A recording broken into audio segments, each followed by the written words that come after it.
Bait Allah adalah tubuh Kristus yang dihancurkan dan bangkit. Bait Allah adalah kita yang dicangkokkan atau disatukan dengan Kristus.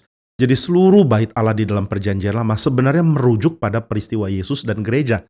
Orang percaya dan Yesus di dalam kesatuan oleh Roh Kudus. Nah, ini penting untuk kita pelajari di dalam misalnya Injil Yohanes, karena Injil Yohanes memberikan pengertian bahwa bait yang dipercaya adalah semacam simbol dan penggenapannya adalah Kristus.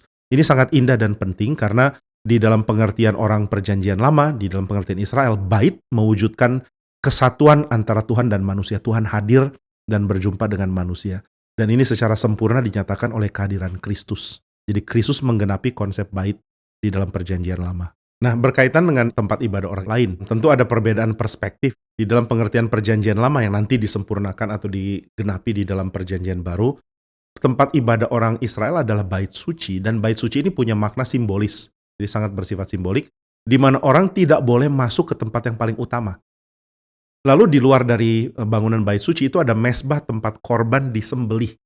Nah, ini merupakan sesuatu yang menjadi simbol tentang misteri kehadiran Tuhan. Tuhan nggak bisa diakses. Kapan Tuhan bisa diakses? Kalau ada korban. Kenapa mesti ada korban?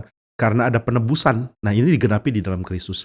Jadi justru di dalam pengertian orang Kristen ada harmoni yang indah antara konsep bait dengan penebusan Kristus. Jadi sekali lagi, bait bukan cuma sekadar tempat ibadah.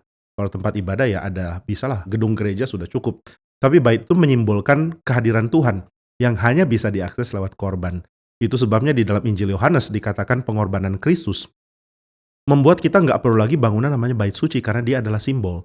Dan sekarang kita bisa berjumpa dengan Tuhan, nggak lagi dilarang, nggak lagi dicegah untuk bertemu dengan Tuhan oleh karena Kristus sudah menjadi penebus yang menggenapi konsep korban di dalam perjanjian lama.